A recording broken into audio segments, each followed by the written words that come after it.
അപ്പോൾ ഇത്തവണത്തെ എൻ്റെ ബർത്ത്ഡേക്ക് ഐശ്വര്യ എനിക്ക് തന്നത് ഒരു മുട്ടൻ പണിയാണ്.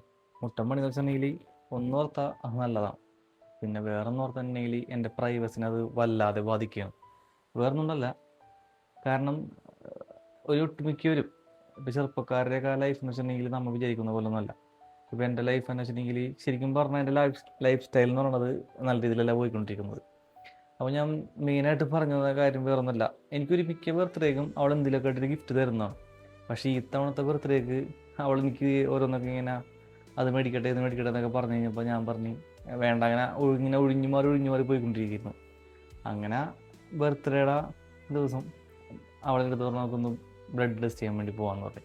കാരണം അവൾക്കൊരു സ്കാനിങ് ഉണ്ടായിരുന്നു. ആ സ്കാനിങ്ങിൻ്റെ ഒപ്പം തന്നെ അവൾ ഡോക്ടറിനെ ചോദിച്ചു വെച്ചിട്ട് എന്തൊക്കെ സ്കാൻ ചെയ്യണമെന്ന് അവൾ ചോദിച്ചു വെച്ചിട്ട് അവൾ എന്നെ കൂടി കൊണ്ടുപോയി എൻ്റെ ബ്ലഡ് അതുപോലെ തന്നെ സകലமான ചെക്കപ്പുകൾ നടത്തി. അപ്പോൾ അതിനകത്ത് എൻ്റെ ഇങ്ങനെ ഫാറ്റി ലിവർ ചെക്ക് ചെയ്ത് കഴിഞ്ഞപ്പോൾ 1-2 ഇടയിലാണ്, കുഴപ്പമില്ല. അത് കഴിഞ്ഞതിന് ശേഷം പിന്നെ വേറൊരു പറയാനുണ്ട്. അപ്പം ഞാനേ മെയിനായിട്ട് വേറൊന്നുമല്ല, ഞാനിങ്ങനെ അലസമായിട്ടാണ് ശരിക്കും പറഞ്ഞിട്ടുണ്ടെങ്കിൽ നടക്കുന്നത്. കാരണം എൻ്റെ വർക്ക് എന്ന് വെച്ചിട്ടുണ്ടെങ്കിൽ എനിക്ക് മാസത്തിൽ ഇങ്ങനെ കുറച്ച് വർക്കുകൾ നോക്കാൻ വേണ്ടി പോകണം. അത് കോട്ടയം അങ്ങടെ കാര്യങ്ങൾ കൂടുതൽ എൻ്റെ വർക്കുകളൊക്കെ. അപ്പോൾ എനിക്ക് കോമ്പൗണ്ട് വാളിൻ്റെ വർക്കാണ്, അതായത് സ്ലാബ് മതിലില്ലേ, അപ്പോൾ അതിൻ്റെ വർക്കാണ്. അപ്പോൾ ആ വർക്കിന് എനിക്ക് മെഷർ ചെയ്യാൻ വേണ്ടി പോകണം. അത് കഴിഞ്ഞിട്ട് വർക്ക് ഓക്കെ ആണെന്നുണ്ടെങ്കിൽ ആ വർക്ക് ചെയ്യാൻ വേണ്ടി വർക്കേഴ്സിനെ കൊണ്ട് പോകണം. അപ്പോൾ അങ്ങനെ ആകുമ്പോൾ എനിക്ക് 10-15 ദിവസമൊക്കെ ശരിക്കും പറഞ്ഞിട്ടുണ്ടെങ്കിൽ ഞാനിങ്ങനെ വർക്ക് റിലേറ്റഡ് ഇങ്ങനെ പോകണ്ടാവുള്ളൂ. ബാക്കി ഒരു മിക്ക ദിവസവും അതായത് ഒരു അലസമായ ജീവിതമാണ്. തോന്നുമ്പോൾ കഴിക്കുക, തോന്നുമ്പോൾ എഴുന്നേൽക്കുക, അങ്ങനെയൊക്കെയാണ് പോയിക്കൊണ്ടിരിക്കുന്നത്. പിന്നെ ഇപ്പോൾ ഒരു ദിവസം ഞാൻ കൂടുതലും ബൈക്കിനാണ് ഈ പറയണ കോട്ടയമാണെങ്കിലും അത്യാവശ്യം ഏരിയയൊക്കെ ഞാൻ ബൈക്കിന് തന്നെയാണ് പോയി. ഇപ്പോൾ നോർത്ത് പറവൂർന്ന് കോട്ടയം വരെ പോകുമ്പോഴും ഈ പറഞ്ഞ പോലെ അത്യാവശ്യം ബൈക്കിനൊക്കെ പോകുമ്പോൾ അറിയാമല്ലോ, ഇന്നത്തെ ചൂടും അതുപോലെ ട്രാഫിക്കും അതൊക്കെ ആകുമ്പോൾ നമുക്ക് ഓൾറെഡി നല്ല ടയർഡായിരിക്കുള്ളൂ. അപ്പോൾ വന്നു കഴിയുമ്പോൾ ചിലപ്പോൾ വരുമ്പോൾ തന്നെ വന്ന് കിടക്കും, ചിലപ്പോൾ തലവേദന ഇരിക്കുള്ളൂ, ചിലപ്പോൾ കുഴപ്പമില്ലെങ്കിൽ വേറെ വിഷയമൊന്നും ഉണ്ടാവില്ല. അപ്പോൾ ഈ ഒരു 2 മാസമായിട്ട് ഞാൻ ഒരു വർക്കുകൾ നോക്കാൻ പോലും പിന്നെ അതുപോലെ തന്നെ വേറെ കുറച്ച് കാര്യങ്ങളുടെ പുറകെ നടന്നു കഴിഞ്ഞപ്പോൾ എനിക്ക് മര്യാദക്ക് വീഡിയോ അതൊന്നും ഫോക്കസ് ചെയ്യാൻ പറ്റിയിട്ടുണ്ടായിരുന്നില്ല. അങ്ങനെ ഇരിക്കുമ്പോഴാണ് ജൂലൈ 26-നാണ് എൻ്റെ ബർത്ത്ഡേ. അപ്പോൾ ജൂലൈ 26-ാം തീയതിയാണ് അവൾ എനിക്ക് ഈ ഒരു പണി തന്നത്. അങ്ങനെ കൊണ്ടുപോയി എൻ്റെ ഈ പറഞ്ഞ പോലെ തന്നെ ഫാറ്റി ലിവർ ചെക്ക് ചെയ്ത് കഴിഞ്ഞപ്പോൾ ഫാറ്റി ലിവർ ഉണ്ട്. അതായത് ഫാറ്റി സ്കാനിങ്ങിൽ 1-2 ഇടയിലാണ്. അപ്പോൾ എൻ്റെ അടുത്ത് ജസ്റ്റ് ഒന്ന് വെള്ളം അടിക്കുമെന്ന് ചോദിച്ചു. നമ്മൾ വെള്ളം അടിക്കില്ല, പുറത്തെ ഫുഡ് കുറച്ച് കൂടുതലാണെന്ന് പറഞ്ഞു. അപ്പോൾ അങ്ങനെയൊക്കെ പറഞ്ഞ് അത് കഴിഞ്ഞിട്ടാണ് എനിക്ക് ശരിക്കും പറഞ്ഞു കഴിഞ്ഞാൽ ECG എടുത്തപ്പോൾ ചെറിയൊരു ടെൻഷൻ ഉണ്ടായിരുന്നു. ദൈവമേ, ഹാർട്ടിന് എന്തെങ്കിലുമൊക്കെ പ്രോബ്ലം ഉണ്ടാവും. കാരണം ECG അന്നേരത്തെ ഒരു വേരിയേഷൻ അറിയാൻ പറ്റുള്ളൂ.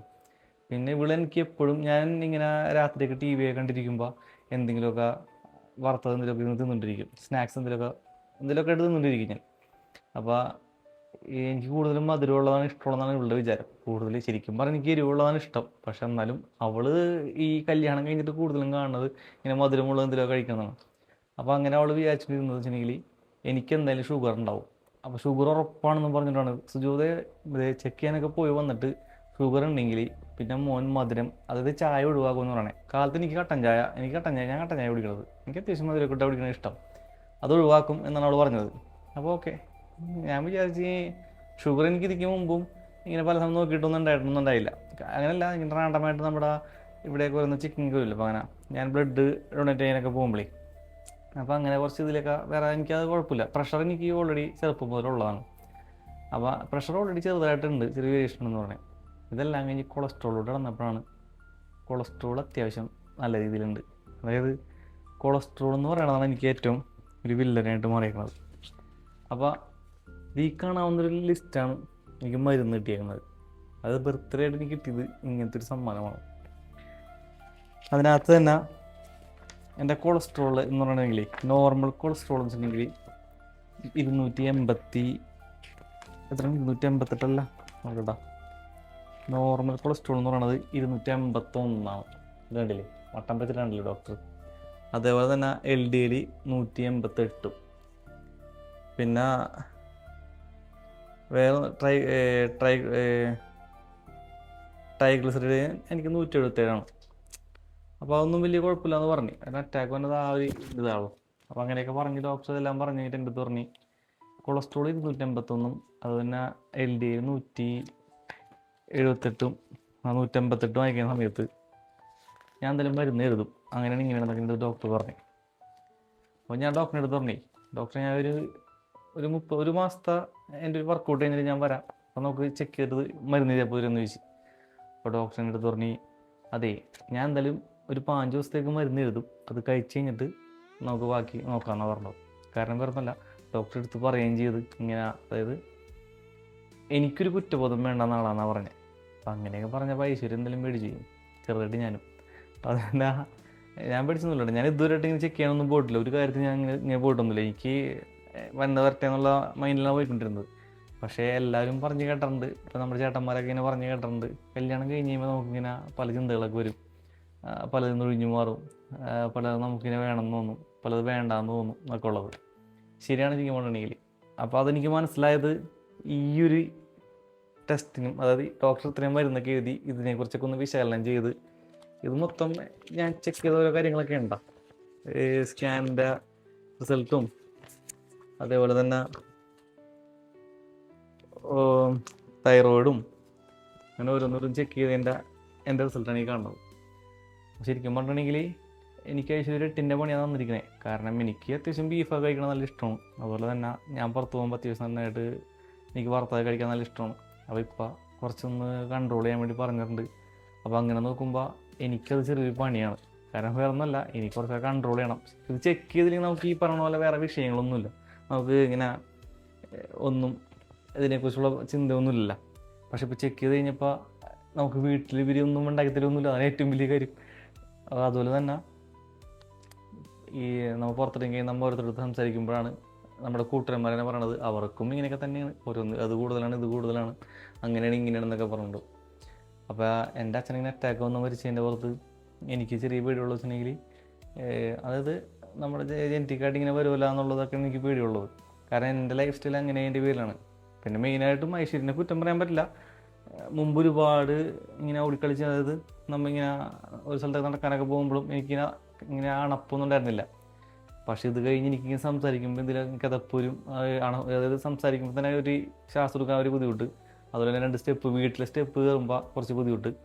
അങ്ങനെയൊക്കെ വന്നു കഴിഞ്ഞപ്പോഴാണ് ഞാനും ശരിക്കും അവളുടെ അടുത്ത് പറഞ്ഞു ഓക്കെ നമുക്ക് ചെക്ക് ചെയ്യാൻ പോകുന്നുള്ളത്. അപ്പോൾ അങ്ങനെ ചെക്ക് ചെയ്ത് കഴിഞ്ഞപ്പോഴാണ് എനിക്ക് ഒരു മുട്ടം പണി കിട്ടിയത്. അപ്പോൾ എന്തായാലും എല്ലാവരൊക്കെ ജസ്റ്റ് ഒന്ന് ചെക്ക് ചെയ്ത് നോക്കുക ഇടയ്ക്കൊക്കെ ഒന്ന്. കാരണം ഡോക്ടർ പറഞ്ഞു വെച്ചിട്ടുണ്ടെങ്കിൽ ഇത്രയും കൂടുതൽ അതിൻ്റെ പേരിലാണ് 250 ആണെങ്കിൽ ഡോക്ടർ മരുന്ന് എഴുതില്ല എന്ന് പറഞ്ഞു, ചെറിയ ഡോസിലുള്ളത്. ഇത് 281, അതായത് LDL 188. അപ്പോൾ ഡോക്ടർ പറഞ്ഞു ഞാൻ എന്തായാലും 5 ദിവസത്തേക്ക് എഴുതുന്നു പറഞ്ഞാൽ ഡോക്ടർ അതിൻ്റെ 30 ദിവസം കണ്ട് ചെക്ക് ചെയ്തിട്ടുണ്ട് കാണിക്കണം. അതാണ് വേറൊരു ടാസ്ക്. ഇനി എപ്പോഴും കുറഞ്ഞില്ലെന്നുണ്ടെങ്കിൽ പറഞ്ഞിട്ടുള്ള കാര്യമുണ്ടോ. അപ്പോൾ എനിക്കാണെന്ന് വെച്ചിട്ടുണ്ടെങ്കിൽ എനിക്കിങ്ങനെ പുറത്ത് വർക്കൊക്കെ നോക്കാൻ പോകുമ്പോൾ എനിക്കിങ്ങനെ എന്തെങ്കിലുമൊക്കെ ഇങ്ങനെ കഴിക്കാനൊരു ടെൻഡൻസി ഉണ്ടാവും.